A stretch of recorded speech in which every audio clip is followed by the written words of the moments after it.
Hey y'all, and welcome back to Carbon Scoring, the best place for comics history and action figures. And we are here with yet another mystery box. And this is going to be a good one because this box is filled with vintage ToyBiz Marvel action figures. The figures that came before Marvel Legends. So each of these toys should be, before the year 2000. So they're all over 20 some odd years old. So it's going to be really fun. And the inspiration for this box was that I recently redid my secret lounge, my action figure display museum, where I show off the best of a lifetime of collecting action figures. And when I went through and cleaned everything up and fixed the displays and changed some things around, it meant that some figures weren't going to still be in the display, and a lot of those have ended up right here in this box. So let's crack it open and see what all we can find from the glory days of Toy Biz. And oh my gosh, just look at all the colors. I mean, just opening the box just absolutely makes me smile. So let's dig in. And hey, how about we start right here on the top with Iron Fist.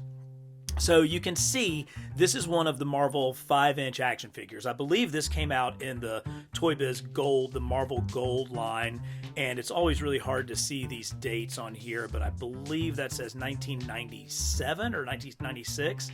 But what the Marvel Gold line was it was a chance to offer figures who really weren't in any other line. They weren't in Spider-Man animated series or the X-Men animated series, but they were still kind of important parts of Marvel history.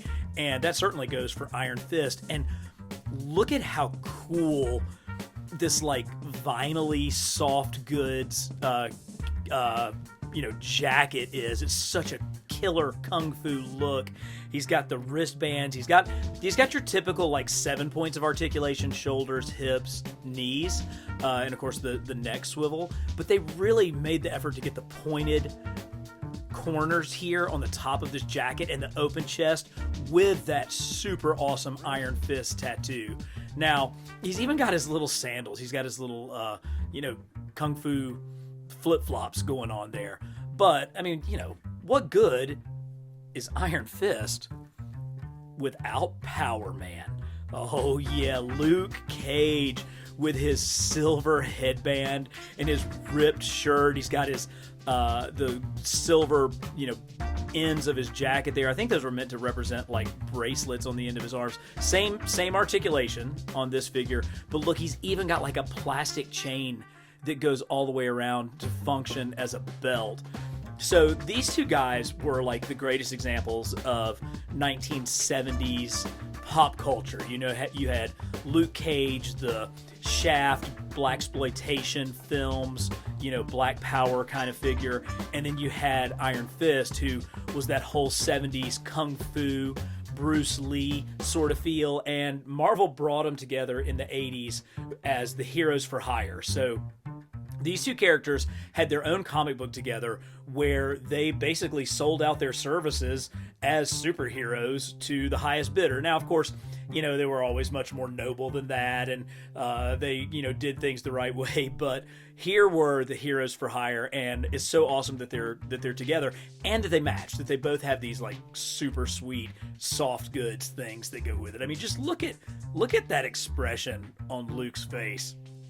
You do not. That's a bad mama. Watch your mouth. I'm talking about Luke Cage. You do not want to mess with that cat in an alley. Oh, that's a good start. That's a very good start. Here's another one of my absolute favorite designs for a Marvel character, and that's Union Jack. So Union Jack's been around a long time. He was part of the World War II team with Captain America and the original Human Torch and the Submariner in the Invaders. And while a lot of us know about Captain Britain, Union Jack, I think, came first as a character, and I just love that flag motif across his entire torso. I like the full face mask with just the white eyes. And again, this is a character where they actually went the extra mile. They gave him this little vinyl belt with a sheath and a removable knife. I mean, that's pretty sweet. And there were just an entire collection of 5-inch figures. We're also spoiled by the Marvel Legends 6-inch figures, but when they first announced Marvel Legends, there were a lot of people that were upset because they had spent decades collecting a 5-inch series of Marvel figures. Now, Union Jack's got some of the earliest ball jointed shoulders that Toy Biz attempted. You can see that the joint is here, but then his shoulder is here. And I mean, you know, it does allow him to go all the way up, but if you just look at it sort of straight on, kind of funky. But that's okay, because they made a freaking Union Jack. I mean, how great is that? And more, I love these characters. So, you know, I was a kid growing up reading comics in the 80s, and I remember when Rick Leonardi's Cloak and Dagger miniseries came out. I knew them because they had guest starred in Spectacular Spider-Man around the time when I was reading it, and they were just such... Actually, he goes through his cape, right? There we go. More like that, so that the cape comes all the way around him. So Cloak and Dagger, if I remember their origins correctly, were, and here's Dagger, goes right along with him, they were like homeless kids and like living on the streets, and some kind of mishap, or I think maybe an experimental drug thing happened to them, and they became kind of like the living embodiment of lightness and darkness. Like Cloak has his infamous cloak that is like filled with like black matter or whatever, and he can like transport you or like swallow you whole in his cloak. And then Dagger was able to shoot like light beams, you know, from her arms, and she's got that really cool like yellow circle tattoo across her right eye that was such a distinctive look. And as I mentioned, Rick Leonardi did the art for a mini series. He's such a terrific artist and really brought these two characters to life. Here you can see all of the detail that Toy Biz put into Cloak's scarred face, and it's even more haunting, you know, when you look at it through the hood coming up over. And of course, Cloak's hood, his cloak did have this classic black and white stripe pattern. I recently bought a custom cloak for my Marvel Legends 6-inch cloak figure, but truthfully, I don't know if it's as good as this one. I may actually take this down into the secret lounge and see if it'll fit over the top of my 6-inch figure. It may be a little bit short. It may be a little short in this direction because this guy's only 5 inches and it fits him perfectly. But another great pair. Like when we talk about like great pairs of the 80s, these 4 figures and the fact that we actually got them in 5-inch form is so sweet. That is like, this makes me think of a comic spinner rack circa 1984. I mean, just absolutely fantastic. We have a special guest today. You can see my cat just snuck into the picture. I've already started this video over once because of Melrose here sneaking in, so I'm not doing it again. We're just going to let Melrose be a part of the video from here on out. Now, let's grab this, because this is still Toy Biz, I'm pretty sure. Maybe it's Hasbro. Let's see if we can find the rest of the set. Yeah, so here we have our favorite inhabitants of the Savage Land. Kazar, the Savage, Shauna, the She-Devil, and Zabu, Kazar's trusty saber-toothed tiger. Now, these guys were a San Diego Comic-Con exclusive, and this may have been actually from the very earliest days of Hasbro. I think I can see 2008. So yeah, so this would have been a Hasbro figure, not a Toy Biz figure. But you can see it's really, really based off of the art of Frank Cho. And again, he's got his little sheath for his knife.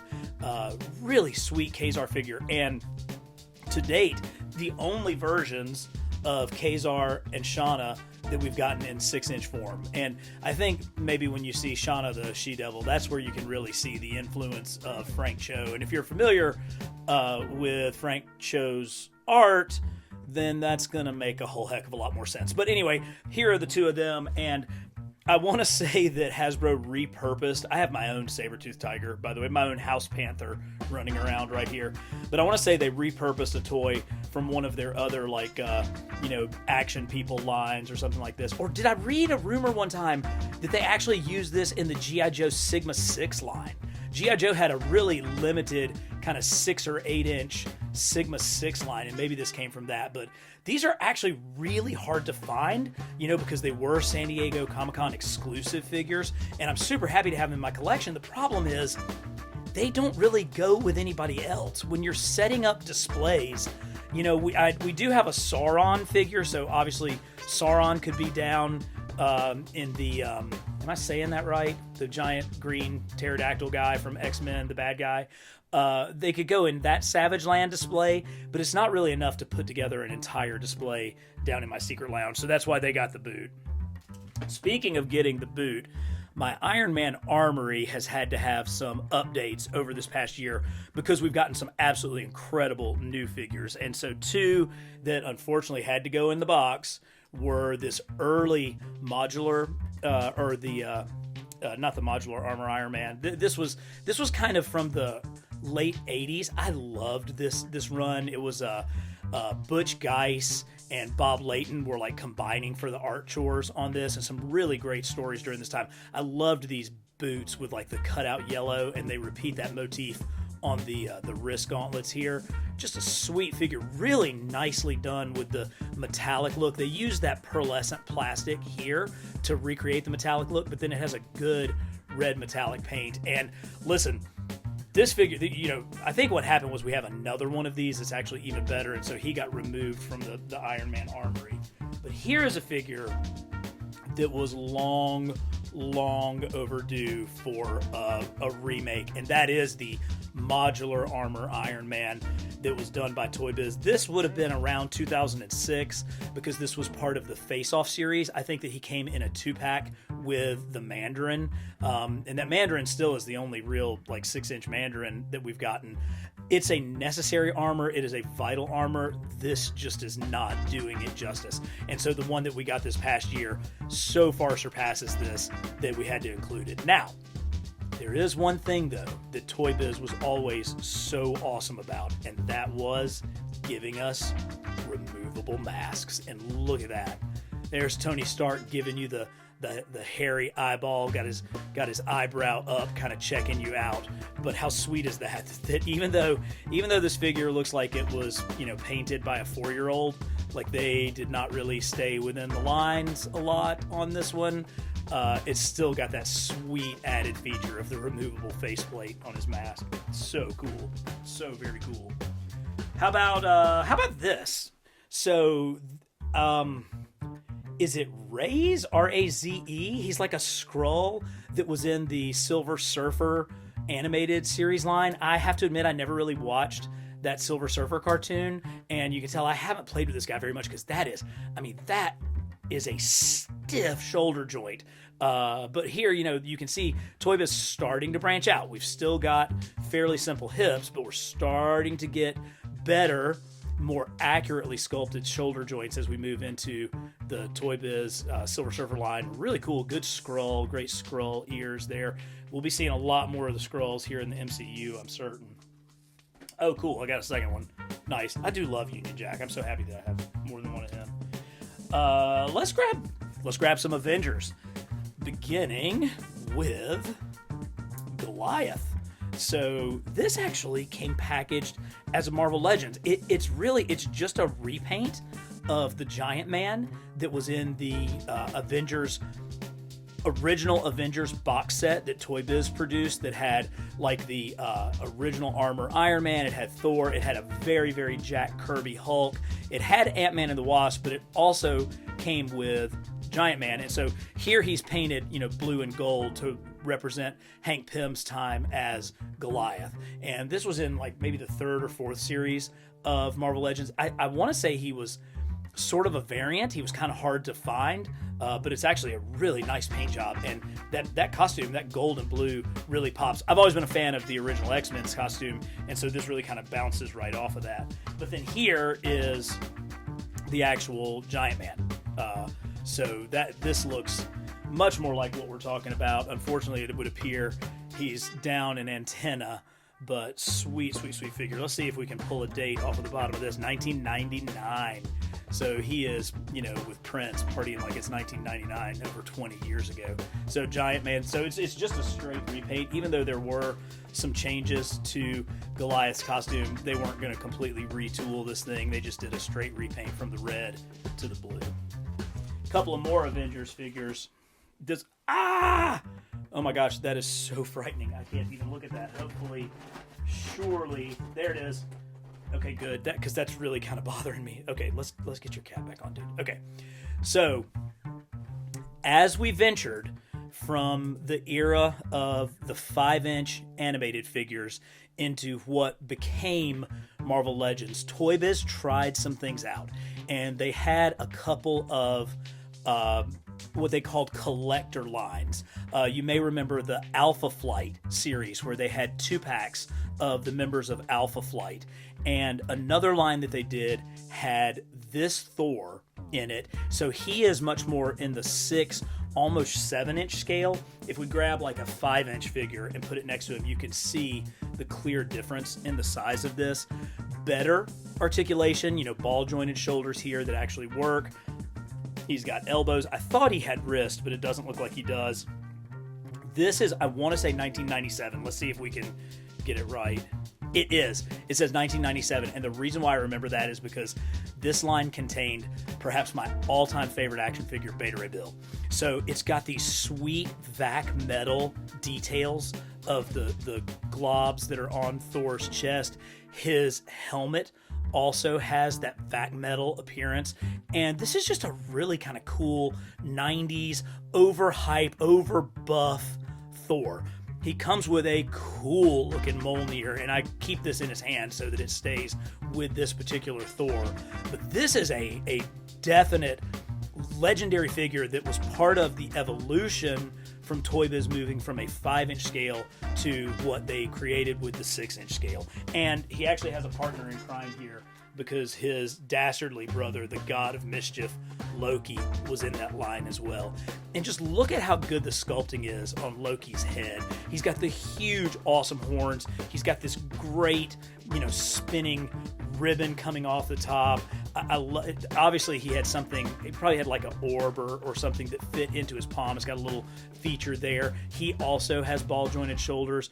He's a little bit pre-posed with the way that his hips and his knees are bent, because he does not have knee articulation, but that's okay because this pose looks so good.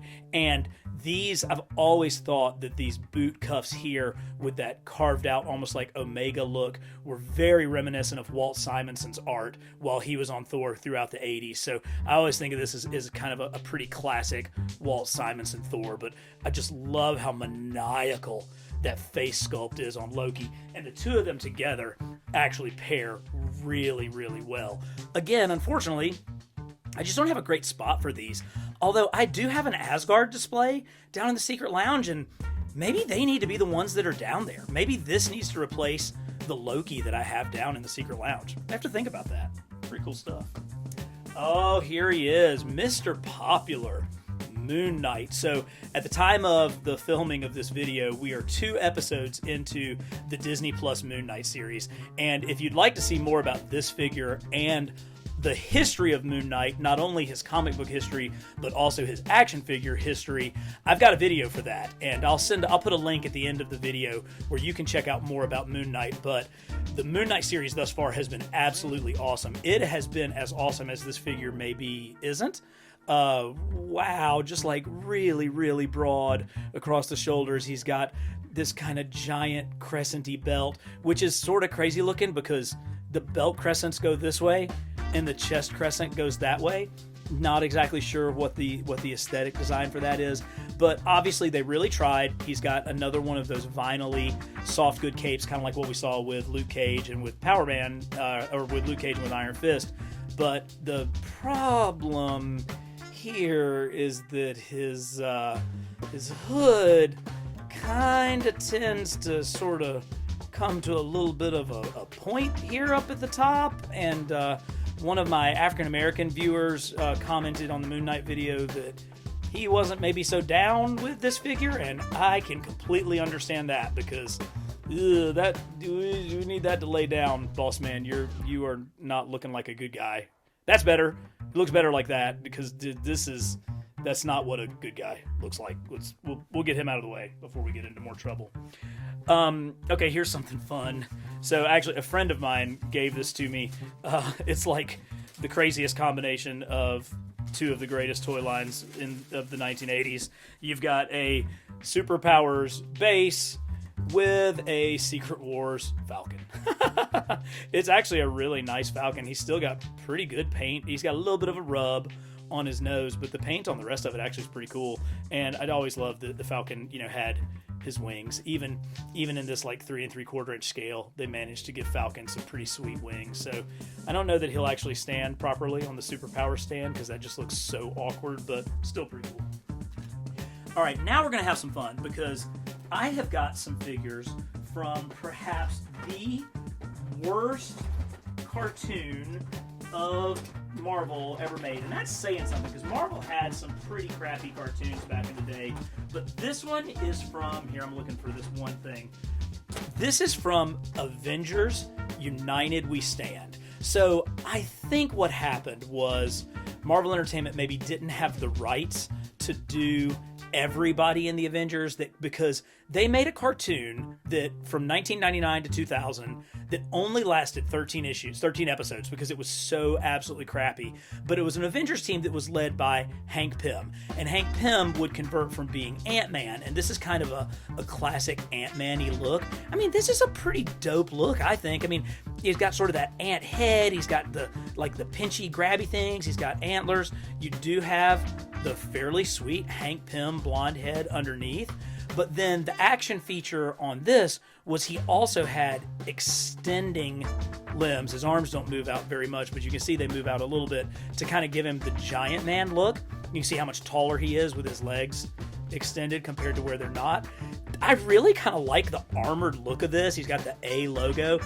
This is a line of action figures that nobody remembers, but I liked them, and I thought that there were some absolute winners in this line, and we're going to look at the rest of them here coming up.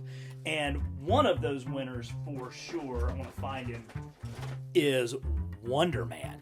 And I would still argue this is the best Wonder Man figure that we've ever gotten. Now, we haven't gotten that classic safari jacket Wonder Man that I really want, but I like how muscular he is. He's got like a really kind of stylized hairdo. He's got the cool ruby red goggles. I don't know why he's got a ring on, but let's see if it still works. This guy had, the batteries are dead, but he had a light up feature. When you press the button on his belt, these giant translucent red gloved fists would light up, and it was really cool. He also had some of the earliest superposable hip articulation of a figure, which I really wanted them to continue doing. He also looks like we could also throw a punch too, so if you held this down and lit it up, you could really get bopped. So let's compare the Avengers United We Stand Wonder Man. I saw there's another Wonder Man in this box with the Toy Biz 5-inch Wonder Man. So obviously the Avengers one is 6 inches, whereas this is just 5 inches of repainted horror.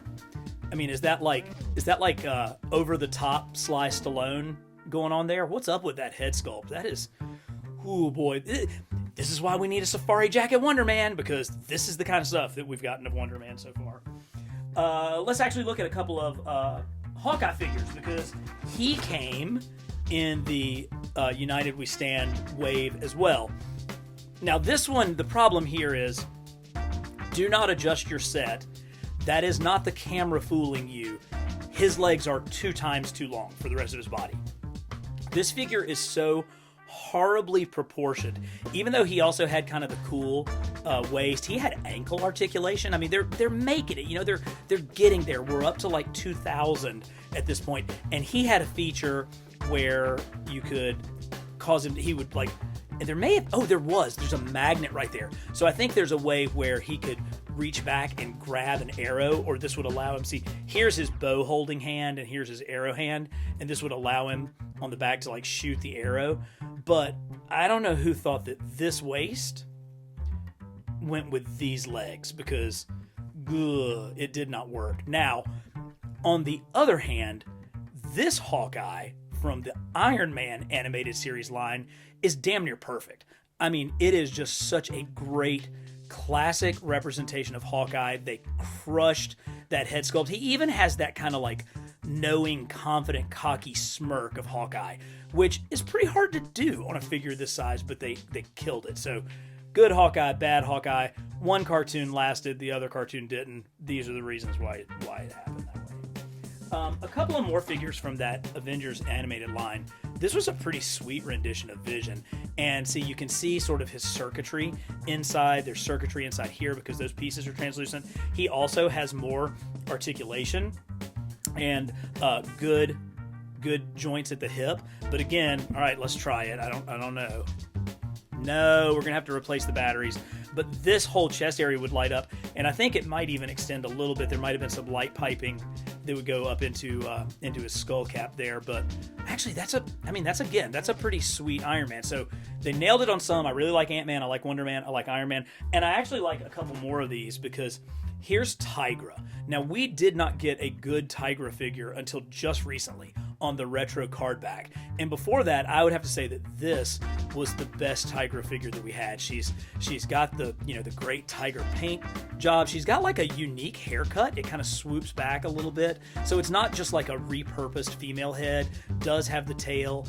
She's actually got some ankle articulation so that you can get her into a little bit more poses. Of course, she's always going to be limited by those female hips that Toy Biz was so fond of at the time. But that's a pretty sweet Tigra. Don't you think, Melrose? Don't you think that's a pretty sweet Tigra figure? Okay, she gives it the thumbs up. And another one, Falcon. So we saw the Superpowers Falcon. Well, here's like a 2000s Falcon. Again, he kind of has the armor pieces that all of these characters had. But I like that this, with the eyes, and like it creates like a Falcon motif on the suit of armor that he's wearing. So that's a pretty cool design. I'd actually like to see them use this design more often in the comics because I think it works pretty well. He came with like a Red Wing accessory that came with him, but that's a pretty cool Falcon. And there should be, I want to say there's one more in the line proper, and it is a really, really solid Wasp figure. Good use of the translucent plastic for her wings. She's got a little bit of ankle, knee, ball jointed shoulders, and I don't know. I just think that's she's cute. She's petite like Wasp, you would think. It's got that kind of overblown 90s armor look, but this was a cool line. Now, they tried, this was actually the Captain America from the Marvel vs. Capcom series, and this was my go-to Cap for a long time. I mean, because this guy's close to 6 inches, and it's just, he's a little bit animated look, again, because he's that Capcom video game one. But I mean, guys, that is a pretty sweet Captain America figure. And they actually tried to throw Cap into the Avengers United We Stand line. See, he's got the same belt that all of these other guys over here that we've looked at had. This is a redo with a newly sculpted head of the Captain America that was in the Spider-Man, like Spider Spark line. That Captain America came with like a shield that like had a sparking mechanism in it, but they reused that same body and sculpt and put him in the Avengers United We Stand line. But at that point, it was too late. They tried to launch an Avengers cartoon that didn't have Iron Man, didn't have Captain America, didn't have Thor. Not a great idea, but still a pretty great Sentinel of Liberty. Really, really nice blue and red. I mean, really super pops. But again, if you've never seen this Marvel vs. Capcom cap, Marvel vs. Capcom cap, say that 3 times fast, that's a really good one. And then I think we're going to finish up with some X-Men figures. I had to shrink down my X-Men display, and so some people just didn't make the cut. And one of them was, this is Marrow, right? I know you guys will tell me if I'm not right. Really cool. Look at how gross and wrinkly her skin is. And she comes with all the other like bone pieces. I don't remember if this one goes in her head or not, but we'll stick it right there. The White Queen, Emma Frost, got her bustier on, her little choker there on her necklace. This was like, wasn't this guy like Nathaniel? Was this like the son of Magneto? There's a reason why these guys didn't make it in the display, and it's because A, I didn't really like them. B, I have no idea who they are. They made a lot of X-Men figures back in the day, and this just happened to be one of them. I think I had a better Polaris figure, and so that's why this arm swinging, fight for your right to party Polaris didn't make it down in the secret lounge. Mr. Sinister. Again, there were newer versions of Mr. Sinister, but this one's still pretty cool. He's got the sweet cape. I think, does he light? Yes, he used to light up as well. That's what this function here is for. The red diamond on his chest would light up, that's pretty cool. Here is Bishop. Actually, this is a really well sculpted figure. Look at how cool that Bishop is. He's got that huge upper body. He's got his sleeves rolled up super tight, which, I mean, so would I. If those were my arms, I would roll my sleeves up tight like that too.